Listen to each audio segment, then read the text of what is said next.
The Wicked King and the Shadow of Justice. Once, in a land called Eldrith, there reigned a king so wicked that even the whispers of his name sent shivers down the spines of his subjects. King Malver was his name, and his heart was as black as the stormy skies that often hung over his castle.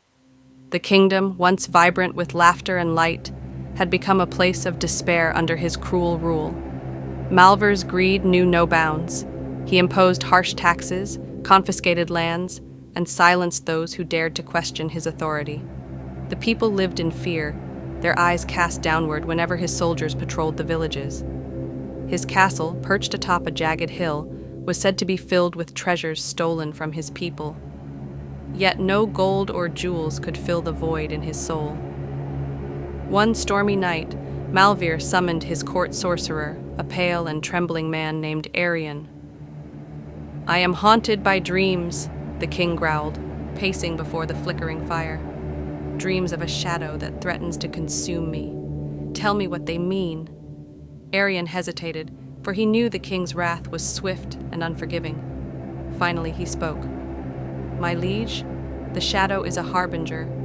It warns of justice, of retribution for the pain you have inflicted upon the land. If you do not change your ways, the shadow will take form and end your reign." Malvir laughed, a sound devoid of humor. "Justice? Retribution? I am the law in this kingdom. No shadow can defy me." But that very night, as the storm raged on, a figure cloaked in darkness appeared in the king's chamber.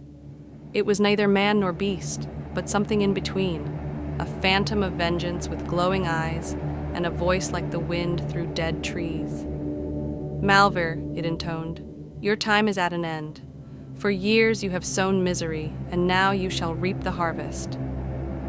The king drew his sword, but the blade passed through the figure like mist. In a frenzy, he called for his guards, but they could not see the phantom. To them, the king seemed to be battling his own shadows, his cries echoing through the halls. The figure loomed closer. "You cannot escape the justice of those you have wronged." Desperate, Malver fled to the highest tower of his castle, clutching the golden crown that symbolized his ill-gotten power. The shadow followed, silent and unrelenting. Cornered, the king screamed, "What do you want from me?" "Repent," the shadow whispered, "or perish." But Malver's pride would not allow it. He hurled curses at the figure, denying his guilt. In that moment, the shadow reached out, and the king's crown turned to ash in his hands. With a final, anguished cry, Malver vanished, leaving no trace but the echo of his despair. When the storm passed, the sun broke through the clouds for the first time in years. The people awoke to find the castle empty, its gates open and treasures scattered within. The wicked king was gone, and with him, the darkness that had plagued the land. In time, Eldrith flourished again, its fields green and its people joyful. They spoke of the shadow that had delivered them, a guardian of justice that watched over the land.